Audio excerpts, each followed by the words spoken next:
Hello, everyone. Welcome to our conference.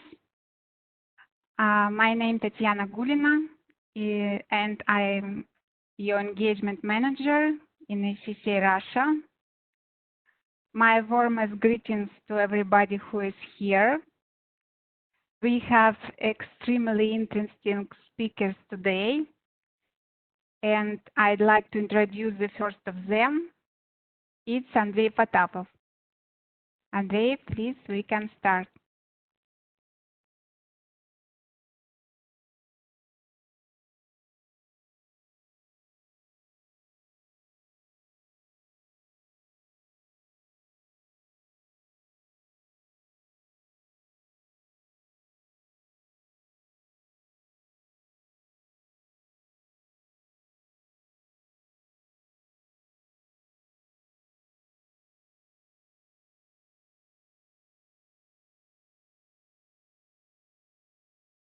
Andrei, do you hear me? No voice, please, tone of voice. Yeah, good morning. Thank you very much. Yeah, morning. So is Olga here? Olga, are you with us? Are you here? Yes, good morning, everyone. Good morning, dear colleagues, dear friends. Yeah, good morning.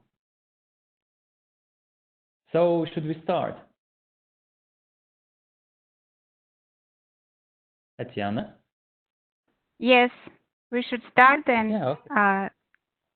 Welcome to you. Perfect. So I will share the presentation. So I guess we'll take just a moment here. Okay. Okay, can you see my screen right now? Yes. Okay, perfect. So, and I will also just change a little bit location of the WebEx window, so it won't block any vital information to me. And that's better. No, it's actually bigger than Zoom window, so I should put it somewhere here. Oh, sorry about that. So today we would like to share with you our updated analytics on Coronacrisis, of how we sort of progress through this situation of the pandemic, of economic crisis, what new signals we see, how it's gonna develop, and what steps should companies and businesses should adopt today to basically to get through it, to just recover fast and get a new power and superpower in the world after pandemic. So should we start? Today we have a lot to cover. We're starting from methodology. I will tell just a few words, like when the whole pandemic thing become sort of very close to us. It was something like early March. Our clients start to approach us and ask us what should we do, how we sort of behave in this situation. It's unthinkable to us. It's new to us. So there was also a stream of information and hype and opinion of public was swinging around different sort of extremes, and there was no reliable sort of frame to operate. So we decided to develop it, and we developed it based on a few fundamental methodologies such as history of civilization, because guys, this is not the first pandemic. We should basically learn from the past pandemics and develop every learning from there. This is a PET methodology, of course, political, economical, social, technological analysis. This is model called Kinevin. This is Olga's expertise. She will tell a few words about it later. We also adopt the theory of you. This is the contemporary theory of leadership. As we will see later, there's a huge leadership crisis, and we would like to give our clients just the right framework to sort of mitigate it and become the leaders which is they need to be in this uncertain age.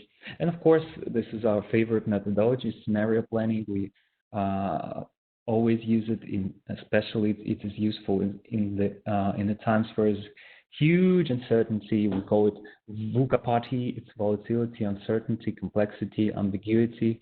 They all come together and decided to go and have a little party. So in this environment, scenario planning works perfectly, and we will discuss a lot of it today.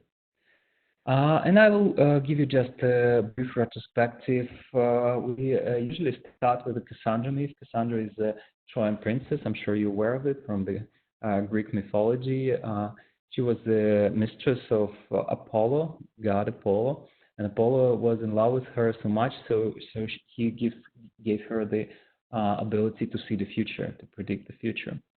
But then Cassandra sort of behaved not very good. She betrayed Apollo, and Apollo basically cursed her. So from now on, Cassandra, she still had this ability to see the future, but nobody would believe her. So she was wandering around Troy, screaming prophecies, but city never heard her. And we're basically in the same situation because there are a few Cassandras among us. One of them is Michael Osterholm. He's an expert of epidemiology, virology, and in 2017 he published a book called Deadliest Enemy, in which he basically described how pandemic would start. I mean, literally by step by step. How he based his findings on research of another great epidemiologist, Peter Daszak, and he was basically telling that SARS virus is alive and well. He lives in China and preparing for a new outbreak. It was obvious in 2017. It was actually obvious before that. And many people warned us, like Bill Gates. I'm sure you know. In every of his public speech, he was telling, like, if anything kills over 1 million people in the next few decades, it's most likely to be highly infectious virus rather than war. So we basically heard all this Cassandra's warnings, but we never actually listened. And another great epidemiologist, Robert Webster, he said that scientists can predict that flu pandemic will break out at some point, but the exact time of its start, and the type of virus, it's almost impossible to predict. That's why one of the reasons, of course, we haven't been prepared for this, because we didn't have the exact time frame when the pandemic will attack us. But of course, there's a long-term warning, and they're without any sufficient time frame. No, it wasn't always like this.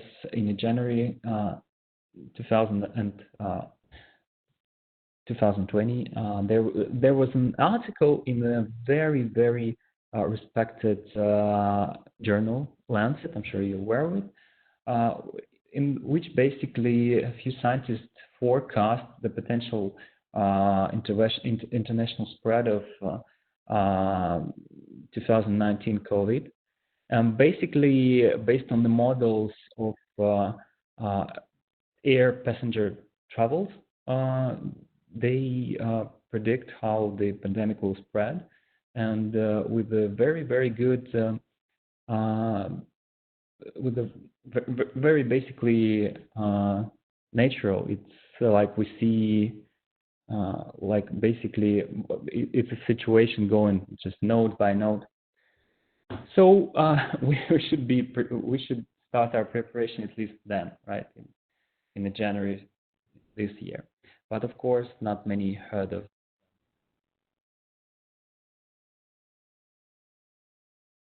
We also would like to give you a little bit of the context. Right now, we're in the middle of interplay of two black swans together. Although Nassim Taleb, who is an author of this theory of black swan, in one of his YouTube interviews, he said, I'm sure this is not a black swan, but probably we could agree with that. It's probably something like gray swan or something like that. But together, when the economic crisis and the pandemic come into being and interplay, we could definitely attribute it to some form, at least some form of black swan. There probably should be a few form of black swans out there. So there's a lot of going on, too much stuff to handle, pandemic, economic crisis, people go into survival mode, there's a huge leadership crisis, we experience some sort of social obsessive compulsive disorder. Also, many people feel like they been in a stress, in a huge PTSD syndrome, and we're facing all kinds of restriction, travel restriction, walking restriction. So there's a huge, huge thing going on up there. I'm sure you're all aware of it by now, and so that's really, it would be a little bit silly to go from here. So we will progress further. By this point, we would like to give you a very sort of brief update on epidemiology, because it's like the key factor in this situation. So I'm sure you've seen stuff like this. This is from Singapore Technological University. At some point, they decided to model pandemics using basically some sort of some version of statistic modeling. And the whole internet was flooded by the picture and screenshot of the work of the research. But interesting thing happened on May 11th. They published a public statement in which they say the model and data are inaccurate to the complex, evolving, and heterogeneous reality of different countries over time. And earlier predictions are no longer valid because the real-world scenarios have changed rapidly. Of course, we would probably in a little bit of the proud of this, because we were talking about this modeling earlier, because it's completely useless, because there's so many factors and so many variables come into play that all this statistical modeling just basically go to hell. So what our approach just from the beginning were based on the scenarios. Basically, when pandemic started, we developed this scenario framework based on two factors: it's virus lethality and virus mutation. So today we are certain about the lethality. We see that virus have a low lethality, but how about mutability? We would like to discuss this further. So basically, there's a good site on the internet called NextStrain, in which basically in real time you can see how virus mutate. Right now we have more than 30 stamps of virus, and we see how it traveled the world. And basically, it's one of the good things of this pandemic, because there's so many researchers all over the world collaborate in order to solve this, in order to understand it by now, how it mutates, and what's the mutation, how mutations are different. And this is a huge effort, and I would assume this is a huge success of the collaboration of different researchers. So what does it mean, 30 strains? What does it mean? It basically means that there's two, let's say, macro strain. I know it's epidemically incorrect to say this, but basically there's one virus that goes from the China to the and then it mutated in some regions of Middle East, and in different areas of the globe, we are facing different strains, different stems. What's going on with the herd immunity and antibodies? That's a question that bothers lots of people, right? Right now, judging by research in Spain and research in U.S., California, basically in Spain there was one of the worst outbreaks in the whole world, and only 5%. It's an average, of course, average number by of the different cities, but 5% of Spanish people got the antibodies, got the immunity to coronavirus. And this gives us a good signal, which is, it's not going to go easily, right? If the Spain, which suffers such a huge pandemic, would go only 5%, we should really get ready to something worse. And of course, there's hope. Recently, there's a research of so-called T cells in our organism, and researchers, this is preliminary findings, but still researchers see that T cells in healthy people who didn't suffer the COVID, who immune system didn't know the COVID per se, they developed some sort of resistance. So basically, T cells help some people to fight this virus even before we get infected. There's a good hope in this sort of thing. And of course, what we are really looking to is the second infection rate, because of course there's let's say 5% Spain, that's fine, 5% develop the antibodies and immunity, but how long is antibodies stand? And we know from different research that the amount of antibodies also counts, because if you have lots of antibodies in your body, you will be probably resistant for a long time. But if there's a smaller amount of antibodies, resistance might go away. And we don't know how long it's going to stay, because we don't have enough sort of retrospective data. And the huge thing worries us all is the vaccine, right? Everyone talks about vaccine these days. And there's many companies develop vaccines. There's a snapshot Bloomberg did on different companies which develop their own sort of brand of vaccine. We would like to talk a little bit about Johnson & Johnson. They were aiming to give us 1 billion vaccines in 2021. And this is very promising. It's a huge pharmaceutical company. And the chief scientific officer of Johnson & Johnson, Dr. Paul Staffers,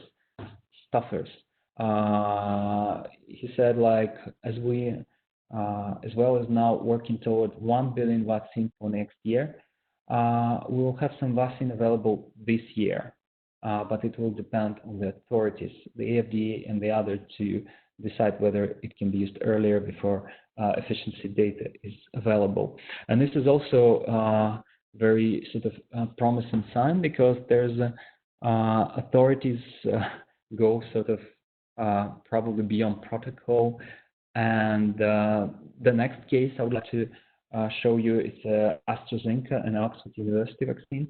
They basically go in parallel. They started lab test, and recently they started a human test, but simultaneously they started the production of the vaccine. So basically, if the lab test goes well, we will have the vaccine available basically the later 2020, and this is very promising.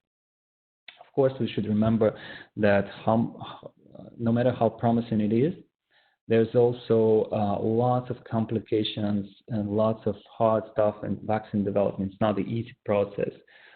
This is a slide from another research paper, and showing that probable effects for the vaccine could be something like activation and inflammatory cytokines, and this is basically inflammation in your organism, and also many allergic reaction, and not sort of regular immune response. So basically, there's many complications for any vaccine developed. So this slide here just telling us we shouldn't be so much optimistic, because it can be probably last quarter for 2020. This is our most optimistic scenario. Can be the first quarter of 2021 when we have a vaccine, but also it can be the second quarter of the next year, or maybe even later, the time in which we have a vaccine. So there's three factors we use in our scenarios. We basically use all this epidemiological data to build different scenarios using different factors, playing with them, combining them together and modeling for them, just to understand how pandemic would spread and how our sort of clients from different industries should behave. Somebody is asking to annotate the shared content. Should I? Excuse me. I don't know. What should I do? I would go decline, because I don't understand what is it. I hope you won't be offended by it. And sorry for this. Okay. So we're going further, and basically there's one thing on digital vaccine, right? This is unique. We first time we face it in our history of civilization. That's a unique stuff. But it's based on two things, based on basically mass testing. As you probably know, mass testing is quite useless for the person. For example, if you go and try to test yourself for the antibodies, there's a good research paper showing that the probability of you actually knowing that you have antibodies is about 50%. But if we see this population-wide, this is a different picture, because we can, even the data is not so precise, we still can operate on this. And we can sort of go for the false positive, because we should say, okay, if the person is even false positive, we should sort of quarantine him. And this is also the good idea, probably. So mass testing is the first thing. And the contact tracing is a second, combining them together, and you have digital vaccine. Basically, if you're sick and you contact someone, there's two guys called Apple and Google. They collaborate, and basically they try to track every contact you have and mark these people also potentially susceptible to the coronavirus. And for the mass testing and all this contact tracing, we actually can see in real time in which there's a pandemic spreads and how we should sort of basically quarantine people, and how we should advise people not to go in some places. And when we sort of develop measures like this, we should be able to basically stop the pandemics, because all this real-time knowledge works. But there's, of course, a drawback to this approach called privacy. Remember this thing, right? We used to have this. Right now, it's probably strange to talk about privacy. We're recently talking about a few experts from Silicon Valley, and they all basically use this kind of apps. And when sort of they were asked about privacy, they say privacy, forget it. When you have a smartphone, you don't have any privacy. Right now, it's for Apple and Google to decide what's level of privacy is suitable for you. So basically, if you can sort of forget about your privacy, if you can deal with a situation where you don't have you're probably recently comfortable level of privacy, this can work. And for the first time in the history of human civilization, have a digital vaccine. It's very promising. But also, we would like to talk about drug, right? Because the drug can also solve the situation. And basically, just recently, probably 4 or 5 days ago, as a company called Serenity Therapeutics announced that they found an antibody that provides 100% inhibition of SARS-CoV-2 virus infection of healthy cells, just after 4 days of incubation. It's good news, especially when the stock of Serenity Therapeutics skyrocketed. It was plus 160%. Recently it was 230%. And some experts would say it's some kind of a pump and dump scheme, but still we don't have enough data to confirm it. There's also the possibility of this pump and dump scheme. But if it's not, it's a good news. And also there's a good news of the drug called remdesivir. Probably heard of it. And it developed in D-led lab. And basically, remdesivir, it's one rare cases of the foresight in this pandemics, which people were able to think a little bit ahead, a little bit predictive, a little bit prescribed, just try to prepare themselves for this potential outbreak. And the remdesivir showed promising results, although they not sort of extremely successful, but in one of the Chinese studies of 1,063 people, trials show the medicine spread recovery in the most serious cases. So this is the good news, and there are a few more drugs on the way. So we also outline a few possible development of the drug. We can have a drug in third quarter 2020. This is just possibility. We can go with basically this autumn, but or we can have it later this year. But there's also the possibility of there's no efficient solution. For example, viruses like HIV, we still don't have a sort of drug which is basically make the virus go away. It's very it has extremely viable therapeutic effect, but still not a cure. So basically, this is the 3 factors that we're dealing with. There is also the fact which is vaccine can be developed earlier than the drug. And there's a vitality of the drug might not be this sort of crucial. So this is basically the summary of 4 factors. We operate with the 4 factors. This is vaccine development, drug development, second infection rate, and the second outburst. Of course, the second outburst it's just should be confirmed in each country, because this is the sort of the parameters for one of the countries. This is what we did for Russian clients. But of course, we should try to adapt it to each country we're dealing with in our scenarios.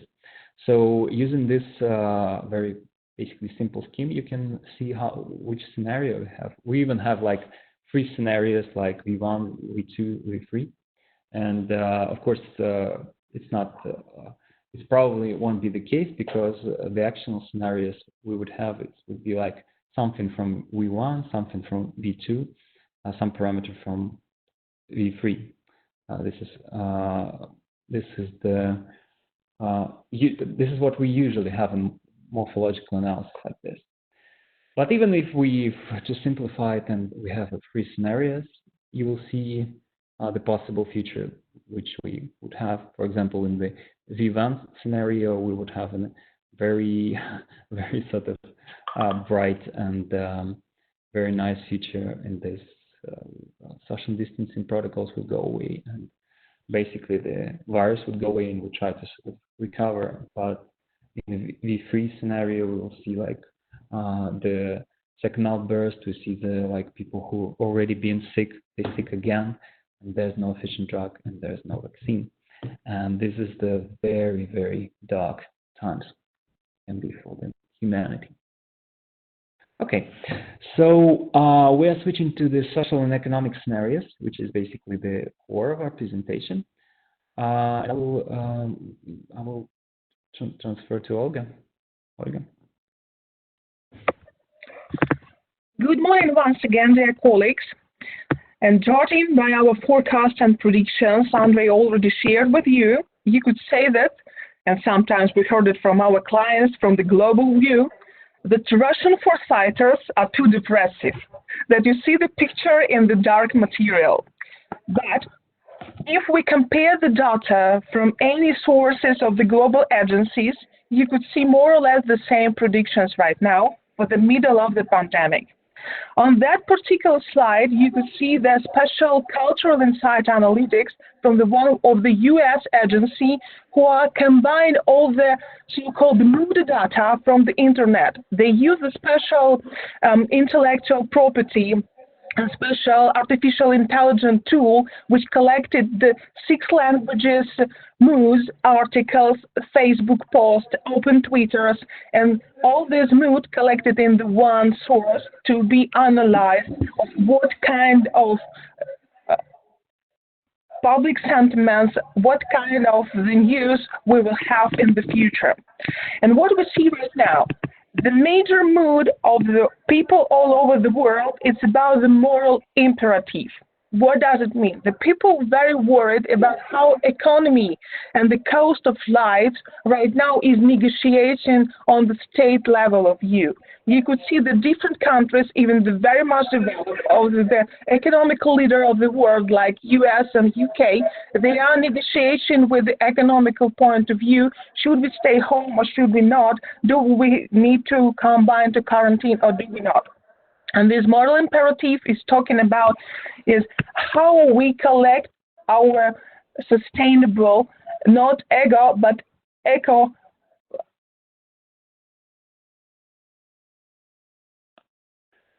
Well, I think we lost you.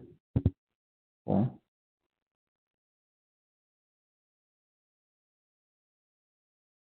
Oh, I think we.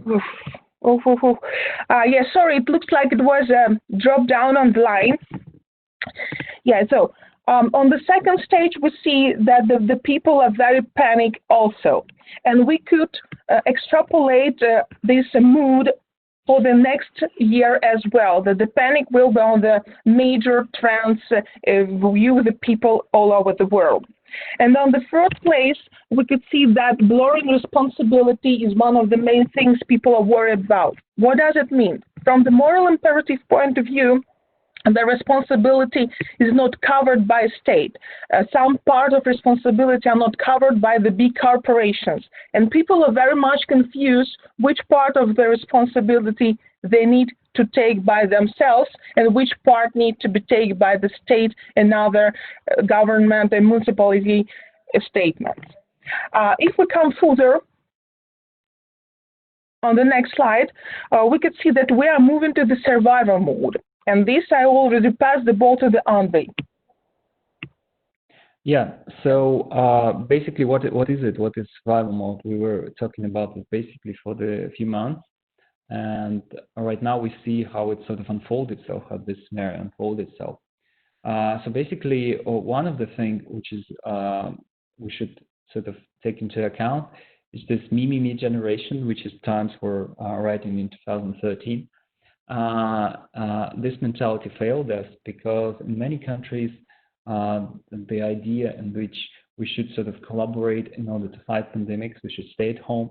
It didn't work because people following the individual interest instead of collective interest, and we see like this is resistance and lack of cooperation led to the huge fatalities and very sort of horrible outcomes.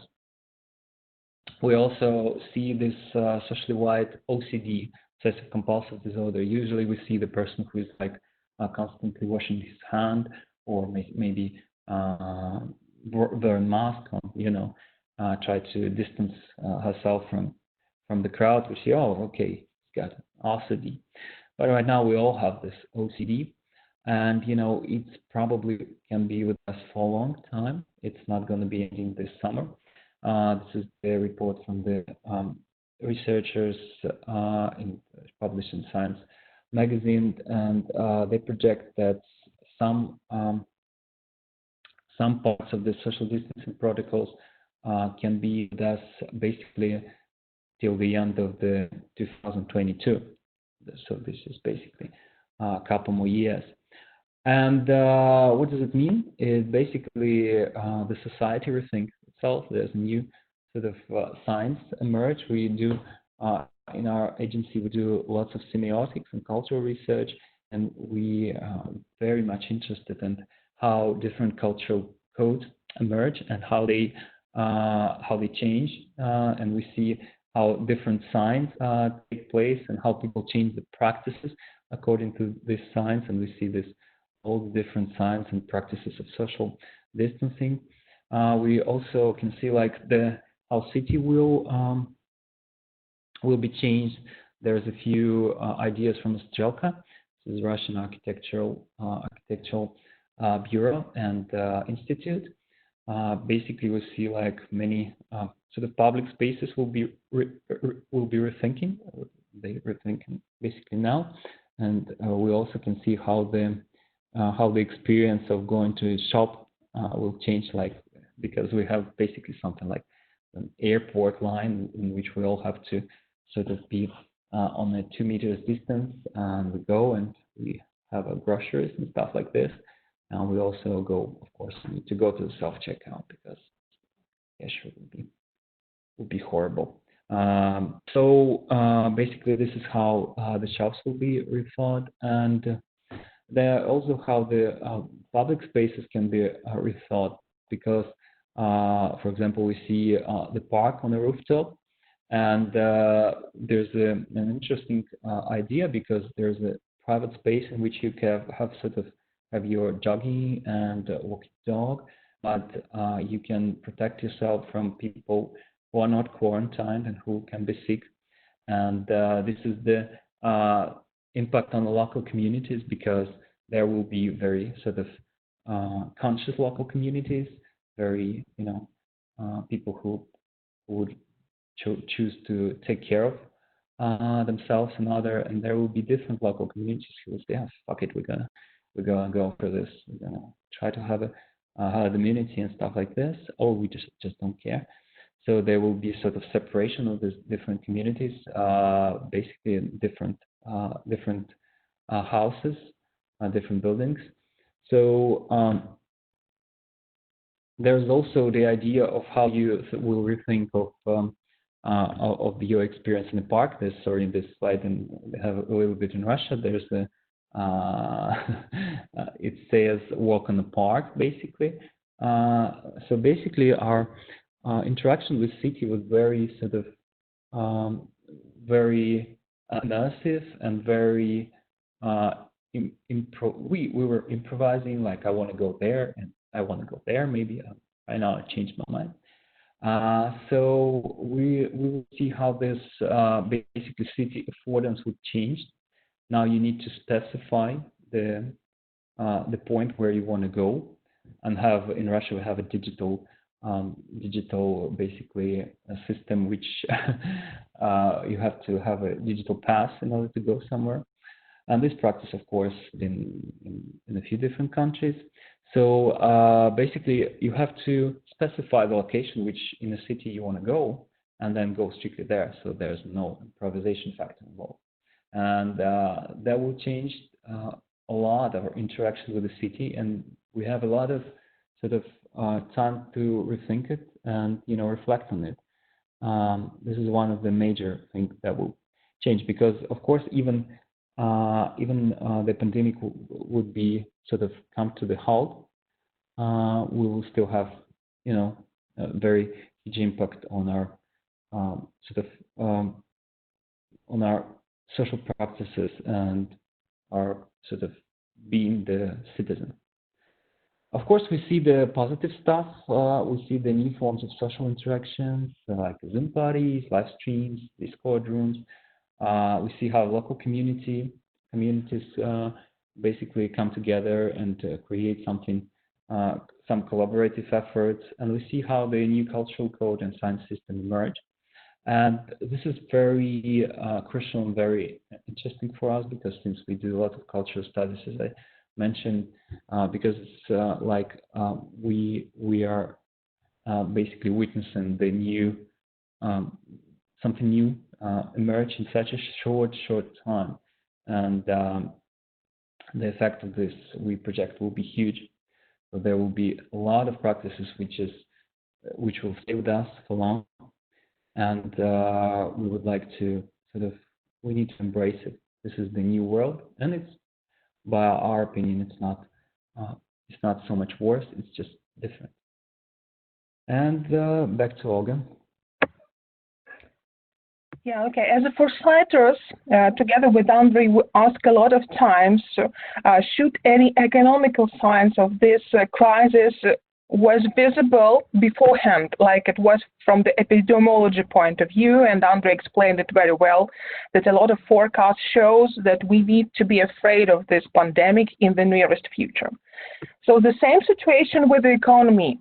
With the weak signs, we could see since January that something is going wrong with the oil and gas prices. The volatility of the markets was very prediction. So it will be the next circle of 3 years activity. And you could see that even without pandemic, the situation with the oil and gas prices will be quite hard this year. So what does it mean for us? It means the slowdown of the all economic activity.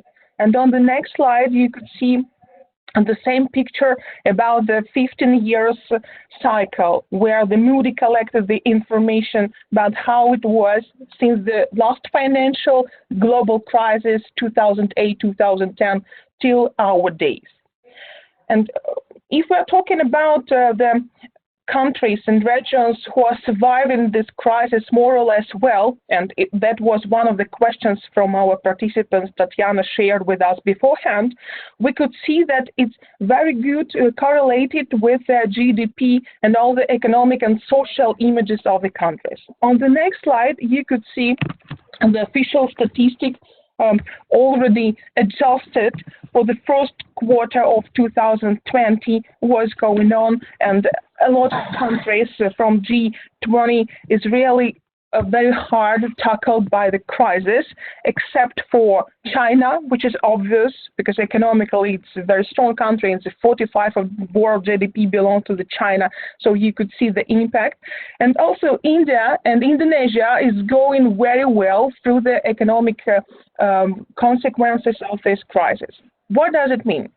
I would say that China is the obvious major investment point for many people all over the world, because everybody understood that the economy #1 in the world cannot just shut down in one day. That's why the good investments will come to the Chinese market.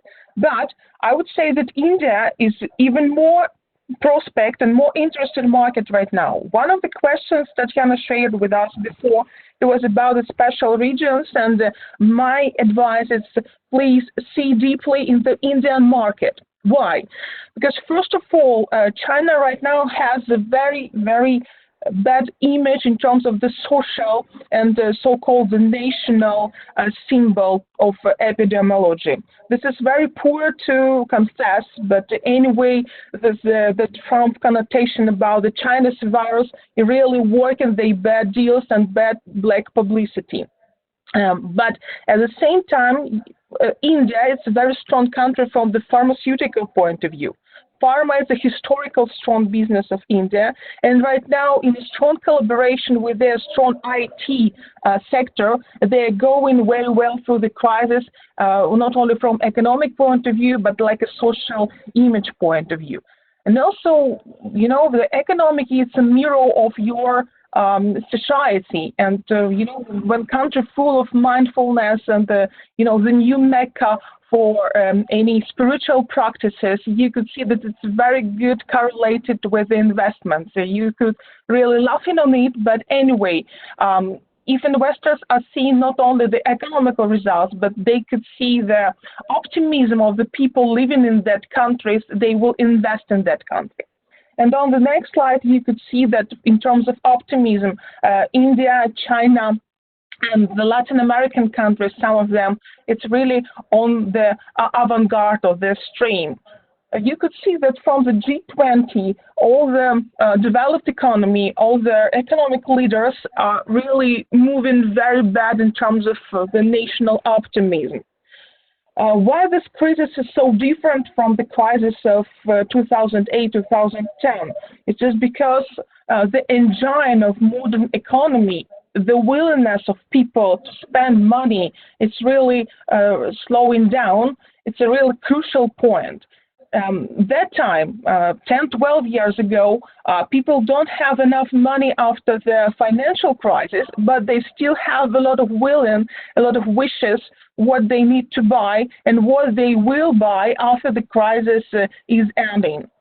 But this year, this time, this crisis, we see completely different picture. We collected the cultural insights from all over the world that people are really slowing down the consumption circle. So-called the samsara wheel of the modern consumption is really crucial, slowing down right now. And only few countries are still on the wave of optimism to buy more, to spend more, not only because they have money, but because they have the willingness to buy something. And we're also talking about Indonesia, India, China, and we're talking about, for instance, Nigeria. This is the young giant of the Northern Africa.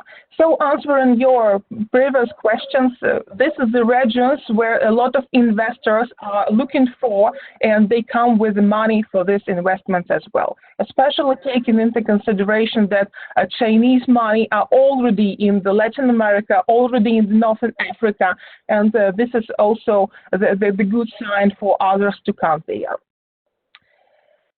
Also, the very important point you could see on the next slide is just the national leadership, how countries and big corporations originated from different countries are looking and moving from this crisis. And this is a very good point, because not only economy, as I told you, are ruling the world, but the ruling the world of the social symbols, the social images of your country. And you could see that well-developed and national leaders of US and UK, or even the Euro giants, Euro Union, is working quite badly through this crisis, and they are losing their credibility as leaders right now. While the South Asian countries, while the Middle East countries are working much better in this, they are really showing the consistency of steps of moving forward, the consistency of system, how to work this crisis. And even if it's just the image, because we cannot say properly that China really didn't cover a lot of facts and figures about the epidemiological situation, but anyway, it shows us the image of more strong leaders all over the world. And if you could say about corporation on the next slide, the major challenge right now for them is that they are not really ready for the remote regime of the quarantine working. What does it mean? The many people, the many experts told us that a remote regime will be one of the futures, and you need to be prepared to this. But from the technological point of view and from the emotional point of view, a lot of bosses, a lot of CEOs of corporations are not ready to work on the quarantine regime without micromanagement and without the emotional contact with their teams. And this is also part of the crisis. Also, we couldn't say that only emotional problems or only technical problems is a part of the issue. The second half of the issue becoming from a lot of operational things we need to dissolve right now in 1 minute in one place, because everyone experts told that the crisis we are facing right now, this is the first time in the history such a complex thing. And that's why even if you are emotionally prepared as a leader to survive, if you even technically prepare your company or your corporation to remote regime, but anyway, there are so many operations you need to solve in 1 minute, from the supply chain to the new marketing activity, from developing countries to the shutdown and lockdown your offline outlets. That's why you even don't have time for the predictions, you don't have time for the analytical review, and that's why you lose a little bit the strategic leadership. That's why, of course, as a consultant, you could see that, yes, we are promoting ourselves, but anyway, that's a proper time to delegate part of your leadership things in terms of analytics and strategic point of view to the consultants. If you have time to delegate it, if you have the proper partner to help you to dissolve these issues, that could be very helpful this uncertain time. On the next slide, we are moving to the so-called social scenarios, which are based on employee and economical impact. You could see that this particular pandemic really caused not twice, but even 10 times more than any pandemic we faced in the 21st century yet.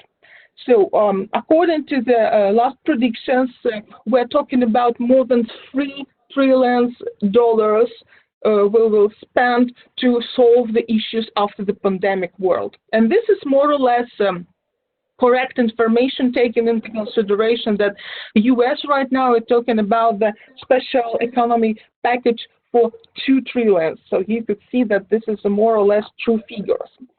But also very important thing is how this crisis will impact on the employee rate. We could see that every 2 weeks, the United Nations Organization of Labor preparing the new reports what's going on in terms of full-time job losses. And if 1 month ago they are talking about the two scenarios, the positive scenarios was talking about 5 million full-time job losses, and the negative scenario at that time was talking about 25 million full-time jobs losses. But right now, they also correlate their predictions, and they are talking about more than 300 million full-time jobs lost after the pandemic or during this process. What countries are much more impactful? First of all, the U.S. The 2025 up to 30 million working places will be really hardly impacted after this crisis in this market. And also we're talking about Italy, Spain, even France, because these southern European countries, they are not working very well through the pandemic crisis right now. And we know that not only from the employee point of view, but from the economic point of view, they're talking about the new debt circle for right now. They are collecting these papers, the documents, to come to the European Union Commission for the new debts, for the new million of credits. It's not a good sign, because this is the scenario of actually Greece. And no one really wants in Europe the second Greece in the face of Italy, or the second Greece in the face of Spain. So of course it will be a huge issue we need to solve altogether as a European Commission. If we move forward, as I told you, that everything started from the work, from the job, from the employee versus employer collision. Because if you have work, if you have job this time, you more or less covered in the face of this crisis. But if you lost it, it means that all the economic issues will come further.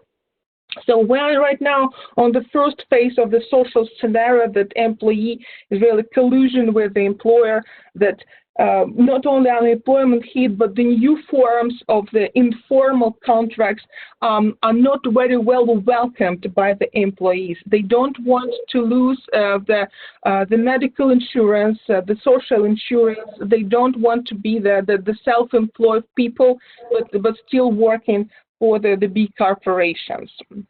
We see that the second phase is coming.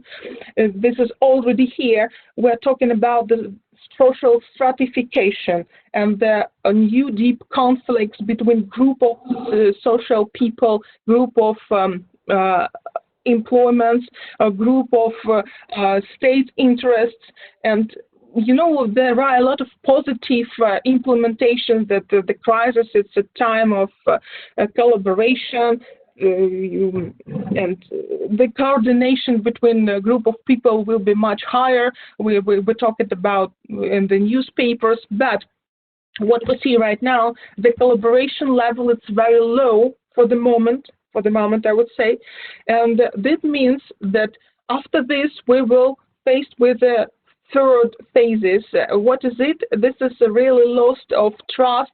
As I told you on the previous slide, the uncertain responsibility of the state, uncertain responsibility of the corporations will bring us the new leadership crisis, the new level of social distractions, and this is also not a very good sign.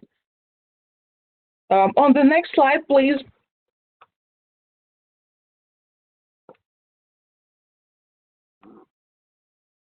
Andrei, please, on the next slide. Yes, you already have seen some very bright examples of the first phase scenario, the employee versus employer, and we're talking about the cases on Amazon. Yeah, this is a very interesting situation because for all over the world, Amazon considered to be one of the winners of the situation, and after the crisis and in the middle of the crisis, they are working very well, and they have a lot of benefits and perks out of this crisis situations. But unfortunately, that perks are not included the employee rates and not included the social image of the company, for instance, in the U.S. market, because the group of small companies which were merged and acquired by Amazon for the last 3 years, they have the completely other corporate structure, the corporate culture and spirit. And when Amazon is coming and said that please put your vacation days in a special bank to help your colleagues, to help your peers to survive this mode, because it was a quite normal and standard procedure previously for the company like Whole Foods who has been acquired. But right now, the employee of Amazon said, no, you are the $1 million company. You could cover any risks and any vacations and any sick leaves on your own risk. And we as employees, we're like a simple people, we don't want to pay on this crisis. And this is a huge problem right now, not only in the US, but in Europe as well. Who will pay for it? This collusion have started. On the next slide, you could see that collusion are coming. And Andrea, next slide, the collusion in coming on the very interesting decision way that before crisis, Amazon investing very much in the robotics and the robot technology, but right now they have another one improvement. They don't need so much employees, but they need more robots in their distribution centers, and even instead of cashiers, they need more robotics. You see that the cost of delivery, for instance, is anonymously lower when you use the robots or so-called drones.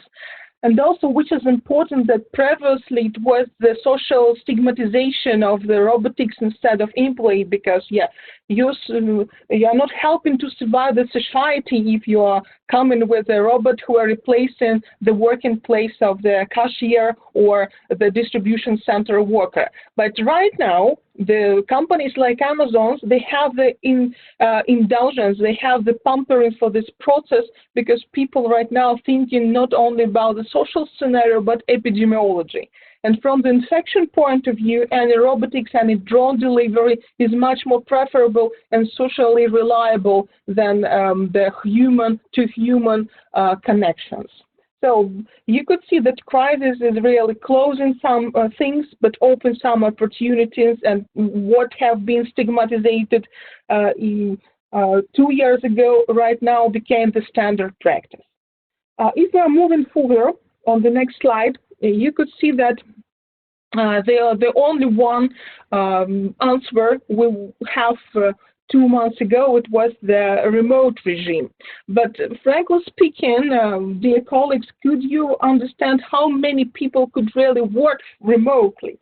And even on the best developed economy in the world, like you could see on this slide, this is example of the US market, not everyone, but only 15 to 20% of the full-time employees could sit at home and work remotely from any place. And what does it mean? It also means that the social distractions between people who are collecting more money, who are the high intellectual labor guys like engineers, architects, the financial professionals included as well, who could sit at the home conditions and come to the remote regime. And on the other hand, we could see that all the workers, the people who need to be physically on the place, they cannot afford this kind of labor relationships. And also, this situation rely on the next slide, the new so-called social war between people who have more resources in their hands, so-called rich people, let's call it the old school, and the poor people. And what is important to understand that this type of social xenophobia is already on the way. This graffiti was made 3 weeks ago on the street of London, and you could see that this is a very short sentence how people understand the situation, that the rich people need to pay for the COVID situation. And also, this leadership crisis shows that a lot of rich people need to also negotiate for the special sources for them, the special conditions in terms of health and wellness, and that's why this is only the very negative point considered the other part of the society. If we come in further, you could see even a deeper picture about the apocalypse, which is not for everyone, because also this is another one condition for the rich people. They could escape, they could exhale for the current situation from the epidemiological point of view. And as a lot of people are saying right now, we are not in the same boat, we are at the same storm, but the boat or yacht or any kind of ship are different for every one of us. So this is a very important thing to know, because right now we see that this crisis, this epidemiology need to be the equalizer, but if it's really so, yeah, we need to make the more sentence on it.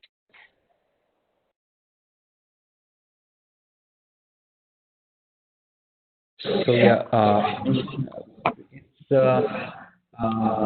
really important to think like oh, there's something going on. Okay, thank you. Dear colleagues, could you please turn off the mic because there's a huge noise. Someone looking? Thank you. So there's basically, as Olga said, there's still huge inequality among people, but we still want to emphasize like this pandemic can be perceived as an equalizer, because although there's rich people who, of course, they do their time in quarantine a lot more comfortable and without so much restriction, we still should remember like everyone is affected. There's probably no person on this planet who is not affected by this pandemic, and there's a huge restrictions, and everyone suffers it. Even the richest part of the spectrum. So basically, the message here is just like you should be prepared. Even if you're the richest person in the world, you can't, or even the most powerful person in the world, you can't sort of miss the pandemics and sit some comfortable place and wait while it will go away. It's not what's going to happen. So basically, we think it's a positive lesson for the people who have a lot of power, have a lot of wealth, but not much aware of these Cassandras we were talking earlier. And the message is listen to Cassandra and get prepared. And back to Olga. Yes, but we cannot finish our presentation without any positive note.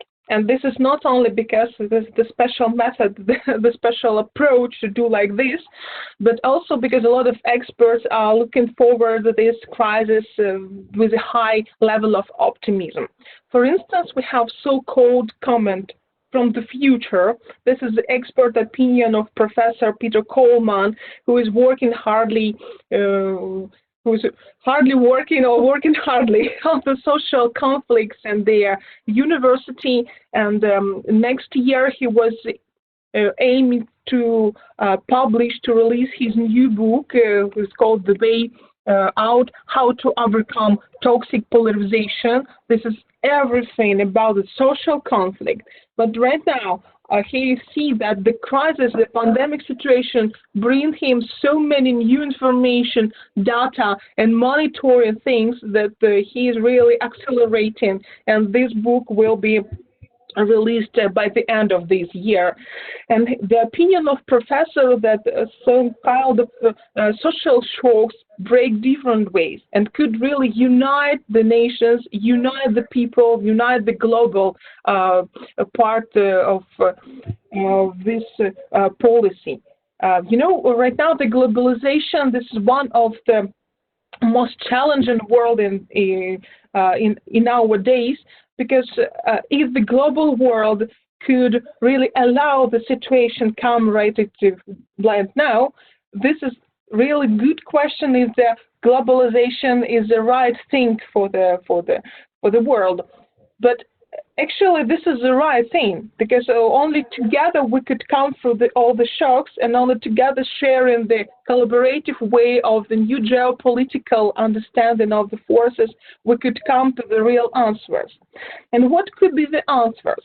On the next slide, we try to collect the expert opinions and together with our own opinions, like foresight experts who understand the situation could be very close to the beginning of the 20th century, when after the Spanish flu, it was approximately 8 to 9 years of prosperity, which called the Roaring Twenties.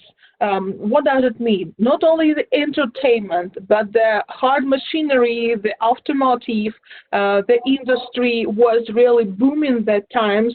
For instance, a lot of American and a lot of European people that time could afford to buy the auto.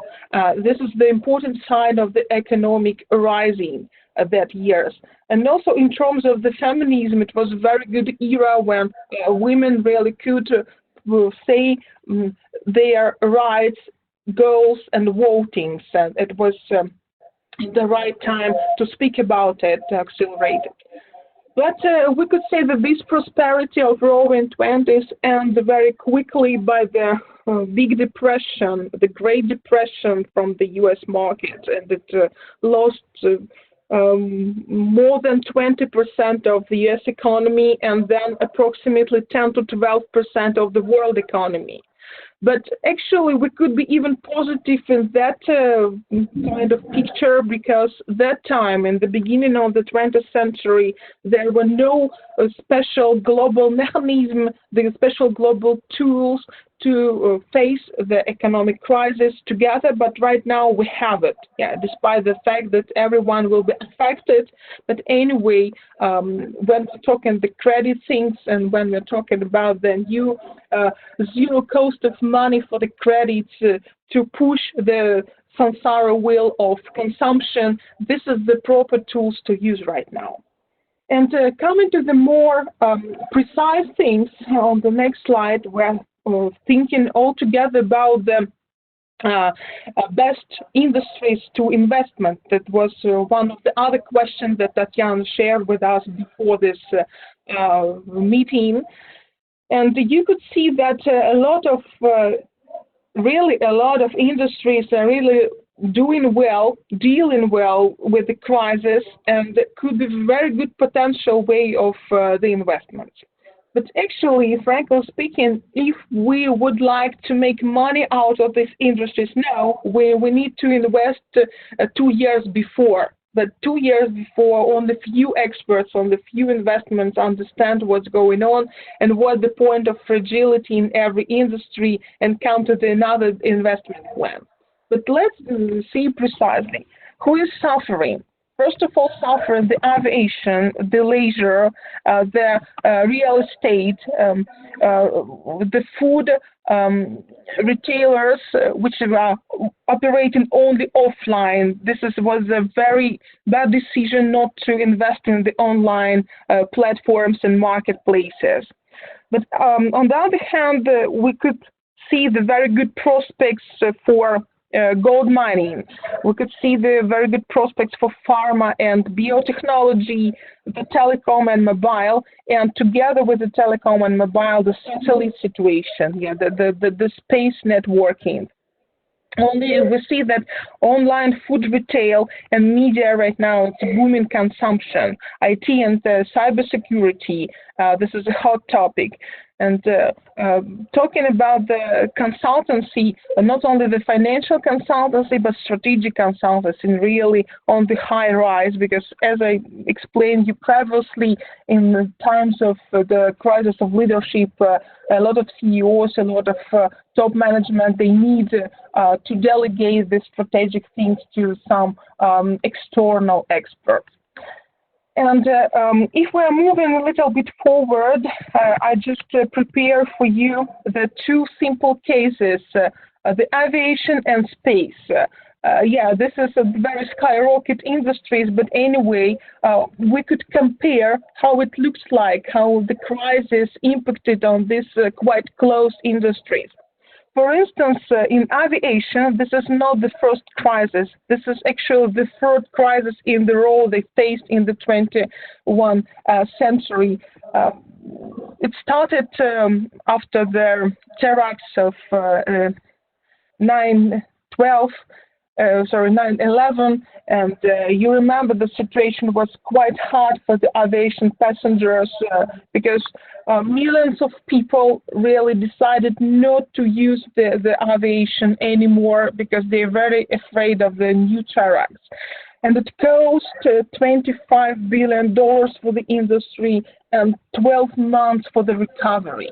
And that time, of course, they were not prepared. This was the force majeure, and no one could predict that it could be so, and no one could say to people that everything is safe because it was out of the circle of the control of the aviations right now.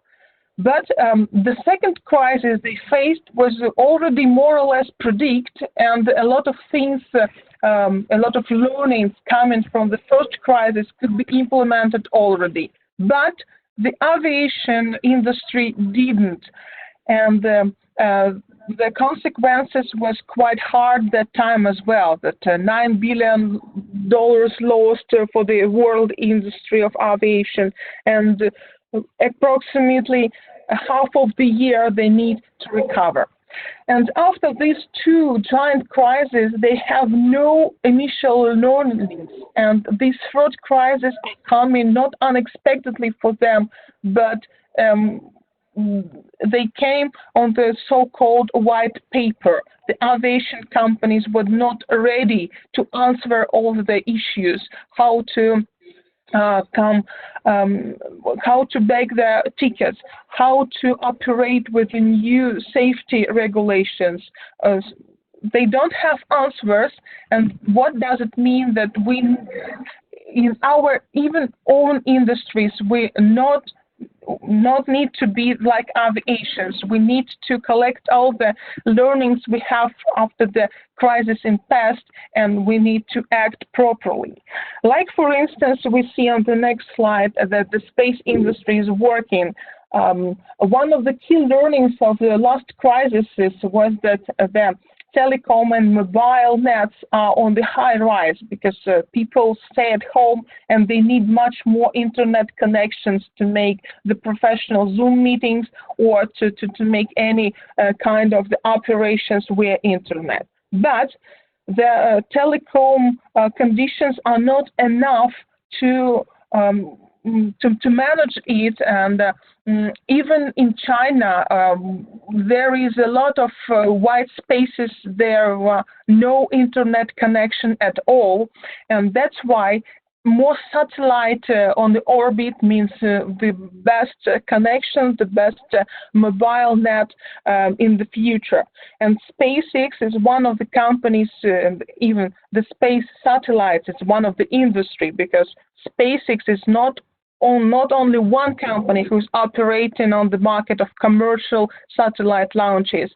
And all of these companies right now are collecting a lot of profits because they push the new satellites every second week. And in terms of telecom collection, this is overall the very good sign, very good example of collaboration between space industry and mobile giants who are working together to make the best internet connection for the whole world. And this is obviously one of the first industries after the pharma. We need the new investments. And coming to our final conclusion, yes, this is, I would say this is slide of Andre, yes. Yeah, so basically we would also like to point out that the infrastructures that have been developed in many countries, here we have an example from China of the JD company, which developed a huge infrastructure supporting retail chains and logistic system, and also all these things based on the very much up-to-date advancement in IoT, in 5G, in big data, in artificial intelligence technologies. All these innovations were sped up by this crisis, and all this infrastructure is here.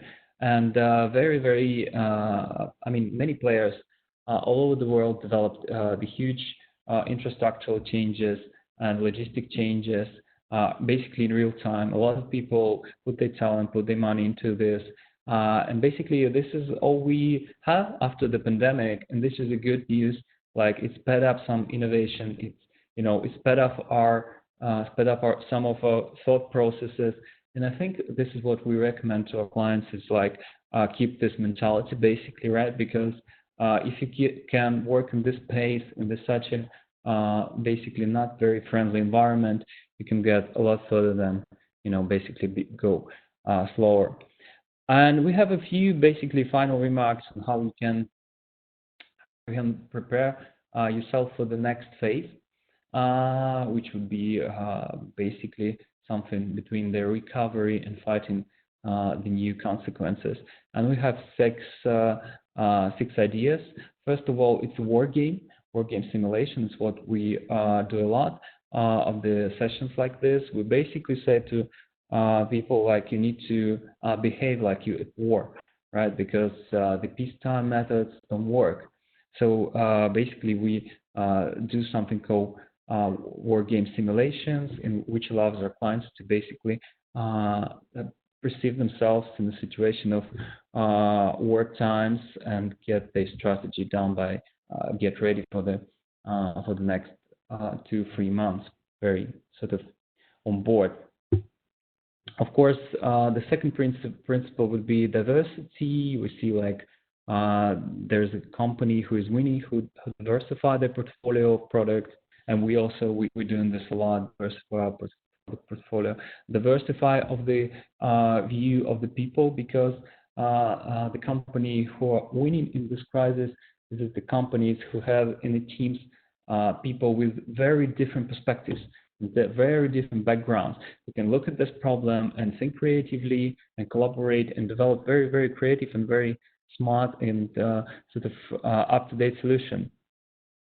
Versus we see companies in which people collaborate, people with the same mentality, same background, and they basically don't work as well, as good as the diverse teams. The third principle would be modularity. Basically, remember the submarine in which every room is separated by the walls and basically vacuum barriers. So if some part of the submarine get drowned, the whole submarine is still operating. So this is how we advise the clients to build the business processes and marketing practices and stuff like this. If something get drowned, that's okay. You can isolate it and go further. The fourth principle is hugely important. It's like what we seen long before crisis. It's called focus team. If you want something get done in your organization, you would probably ask the busiest people in the office to do it, right? So basically the very small teams on highly motivated, highly performing people could do a lot of work in a very short amount of time, and they basically compete within an organization and winning. And we see in very, very many cases how this focus team outperform like a bigger team, slower team, and this is a huge sort of trend of how our workforce would be structured, because all these forward focus teams will always win, and many companies would bet on them, and they also can sort of move themselves out of the boundary of organization, build their own sort of micro startups, and also work with a few different companies simultaneously, which is a very healthy and very sort of up-to-date way of working, which allows a lot of competition, but also a lot of collaboration as well. We also talk a lot about anti-fragility and evolvability, in which your company should not just be, and of course this is a parable to a great friend Nassim Taleb, your company shouldn't be damaged by the changes, damaged by instability, but rather be thriving in an instability time. And we see how the very complicated system-like processing get completely stuck, and they basically not working anymore because there's too many parts involved. But simple solutions developed in very robust way. For example, using in no-code solution, when you basically using something called Airtable, in a very short time, it can create some tool to use to collaborate within your team, to structure your business process, and well, it's all changes. So in real time, you change it also, you adapt it, and it works.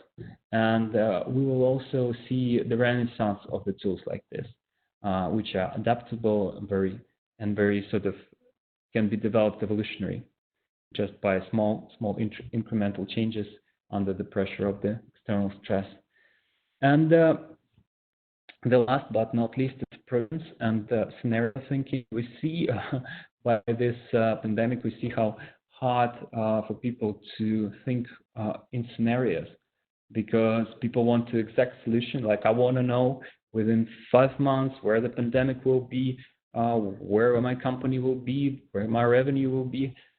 And there's no solution to this, and then uncertainty and this much uncertainty. It's all these forecasts will be completely useless, as we see basically on the earlier slides to show you for the Singapore Technological University, which tried to do that, tried to create this baseline scenario, baseline forecast, and they completely failed. So all of this baseline forecast will completely failed because of the so much amount of uncertainty. That's why we encourage you a lot to think in scenarios, to think about key uncertainties which will have the most impact on your company, on your business, on your work life, and judging them, develop the 3, 4, maybe 5 scenarios which situation will be unfolding, and get prepared for each of them. So guys, that's probably it. That's our presentations. Thank you so much for your attention, and we can answer the question. Thank you very much, Andrei. Thank you very much, Olga, for your presentation. And now we are looking forward to our questions in the chat. Do you see questions, Andrei? I see questions. I just need to change a little bit my. The first questions from Tatiana. Yeah, I can see them.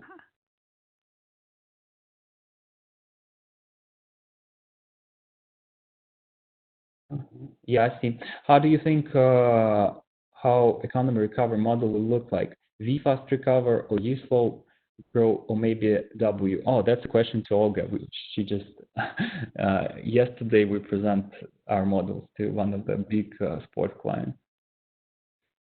Yeah, thank you for the deep question, guys. I would say that really depends on what country we're talking about. In Russia, it will be one situation. In the US, it will be completely other situation. In China, the situation is the third type. We could say that overall, the global economy right now is working on the W scenario, that it will be a lot of peaks of the new development and the rising of situation to the positive points, and then again, the very hard shutdown of what's going on in the huge markets. We will see at least 3 waves, 3 shocking waves of economy impact for the next 2 years.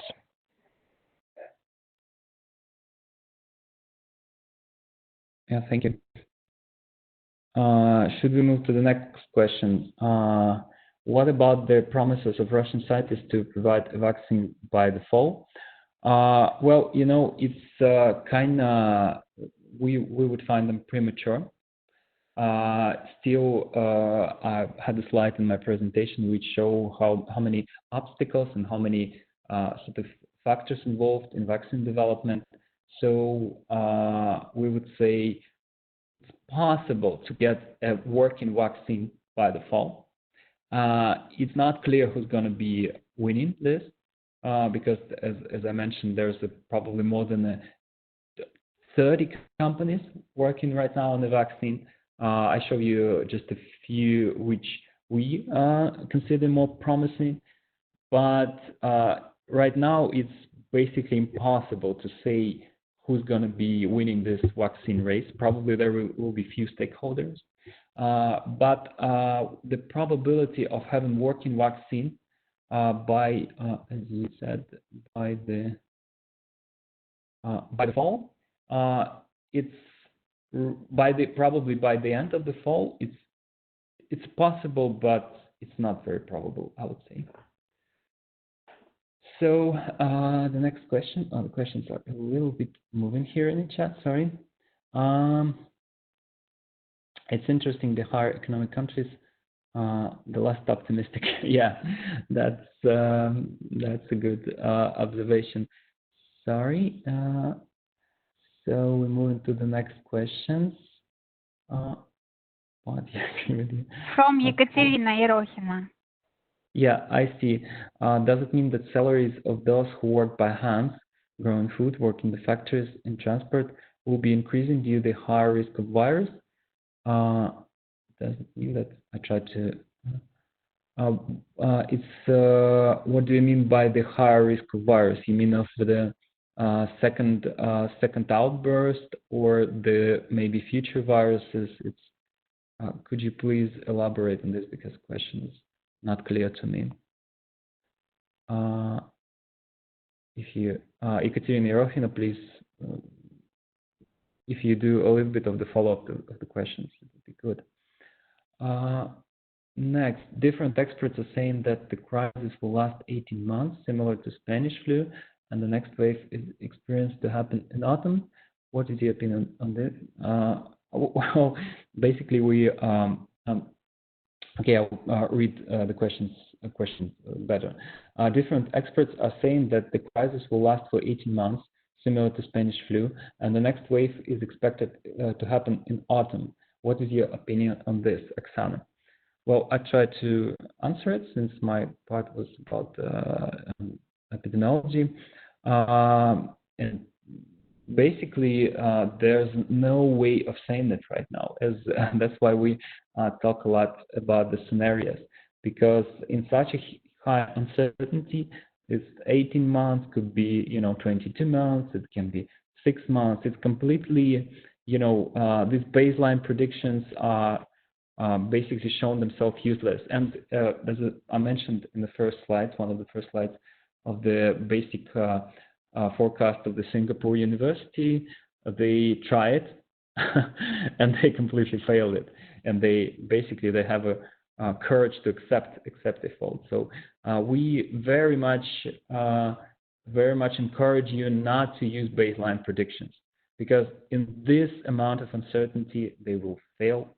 And they will, and all the strategy based on this baseline prediction will hit you hard and hit your organization hard. We will really encourage you to use these scenarios. About the next wave is expected to happen in autumn. This is also, I think I covered it. There's a possibility of this to happen, and one of the scenarios, one of the factors I outlined is the next wave and the next outburst would happen in autumn in a few different countries. But we also see the second outburst today, for example, in China and in the UK. So every country will be different in this direction. Okay. Risk of COVID infection, Ekaterina Irohina. Okay, so I will read the questions again. Does it mean that salaries of those who work by hand, growing food, working in factories, in transport, will be increasing due to the higher risk of virus infection? Wow, that's a good question. Olga, maybe you can answer it. I'll add something. Yes, exactly. This is a very good question, and this is a very good example of the double approach question, because from the social justice point of view, this is the absolutely obvious answer that yes, the salaries need to be increased for that people.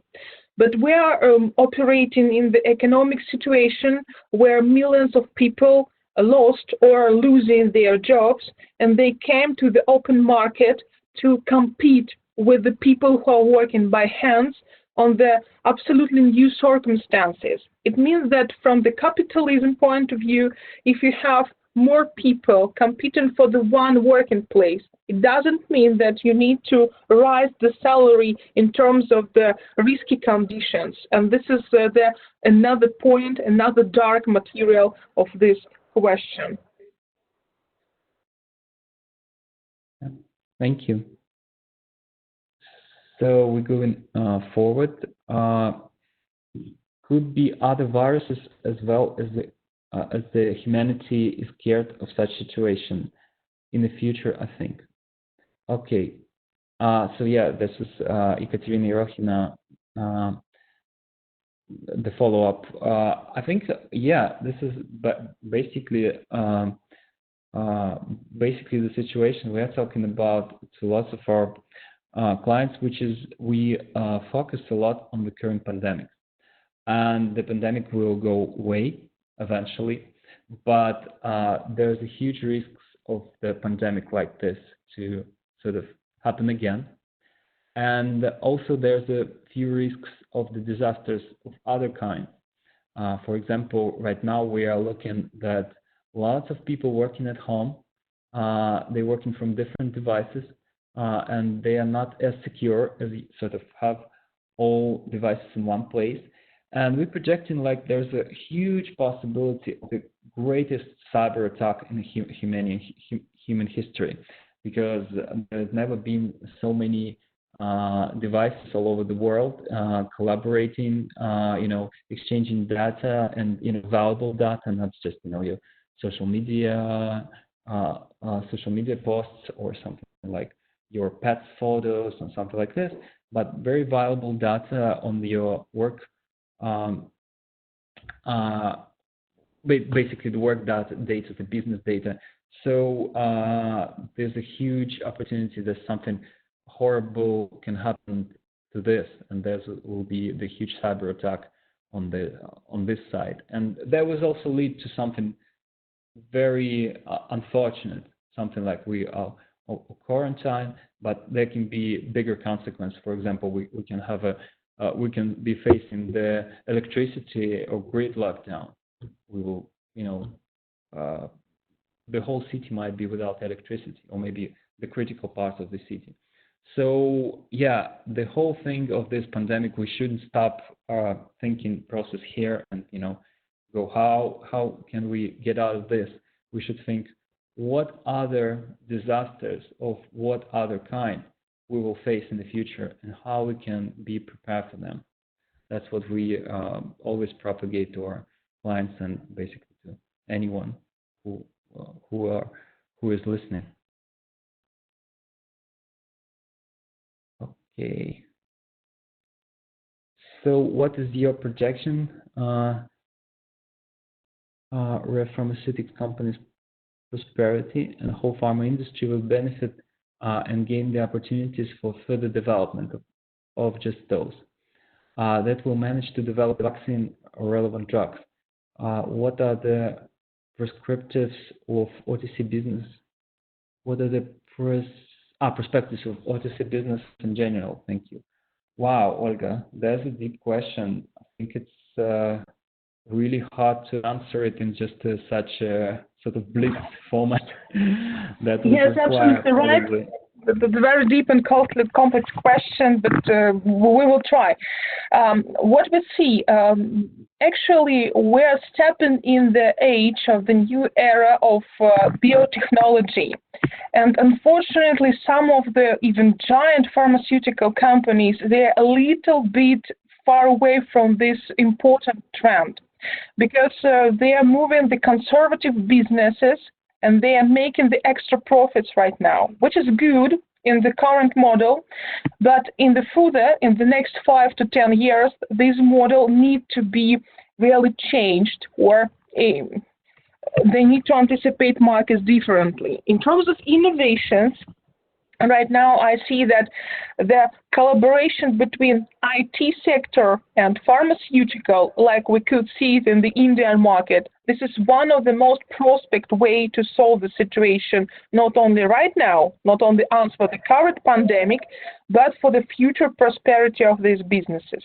If the pharmaceutical giants could come that biotechnology way, that would be the answer. If not, yes, the industry will be struggling for the next decades. Yeah, thank you. And another question, Olga, is also for you, because you have a huge experience in the food industry. So in addition to previous question, in addition to the previous question about the rise in the food prices, Bloomberg has just recently published that due to disruption in the food supply chains, the world has started to suffer food losses. Therefore, as a result, we can expect increase in the food prices. This question for Oksana. Absolutely right. Yes, absolutely right. We see that the globalization shows us the supply chain of the food contracts all over the world, and these chains doesn't work right now.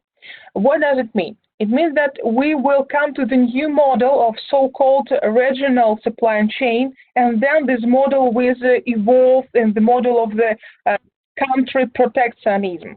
And really, we're working in the mood of national egoism even. What is the mood that the food safety will be one of the number one questions after the pandemic will flutter. It means that every country will be thinking about its own food safety and the localization of the food processes from resources and raw materials, ingredients, and fresh food to the production sites. And everyone will be interested to have all the round circles of this food production in their own countries.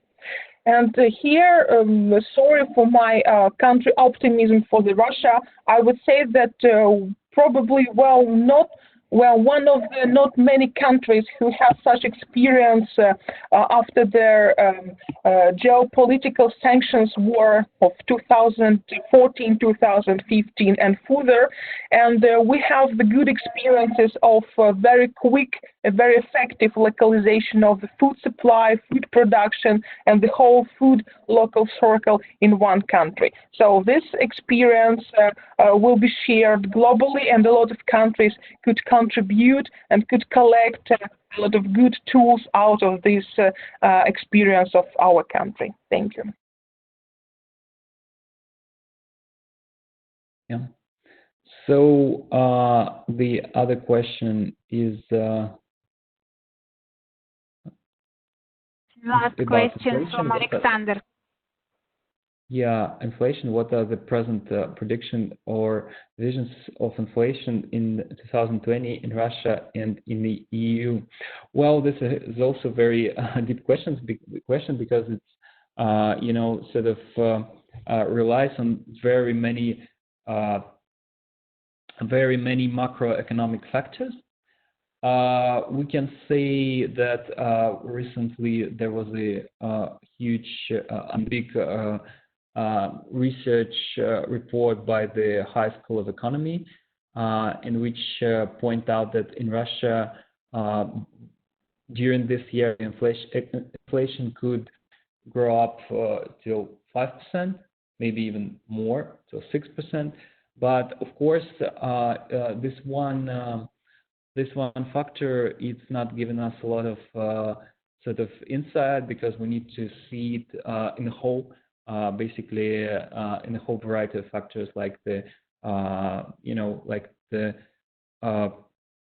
GDP, like the real. I forgot, unfortunately, how to say it in English. This macroeconomic factor, but basically what people earn, the earnings. This is a technical term. The earnings, the GDP, the inflation, the unemployment rate, and if we combine this together, we also have a few economic scenarios, which also we basically share with the clients. And we are thinking of rather dark scenario, because we rather outlined it. We will see unprecedented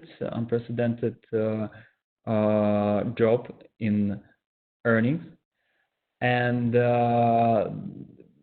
basically in Russia we would see the consumer depression, and very many not so optimistic factors. So the answer, I mean, I didn't give such a clear answer. So my answer would be the inflation could lead to 5 or 6% in Russia. Unfortunately, I don't have a EU prediction just at my disposal right now. So, but we can share with them later when we access the research we have available. And the second point would be the inflation itself. It's not very representative to make a good economic forecast. You need to consider a lot more parameters. Olga, maybe you would like to add something to this. It was the last question. So thank you very much, Andrei. Okay. Thank you very much, Olga, for interesting presentation. Thank you very much, all participants. I know we have participants from different countries today, and I'm happy to see everybody online with ACCA webinar, ACCA Russia. We will send our presentation to all of you, and video, of course. Thank you very much, and see you next time. Thank you so much. Thank you. Have a good productive day. Thank you very much. Bye-bye. Bye. Have a nice day. Thank you. Bye. Thank you, Olga. Bye.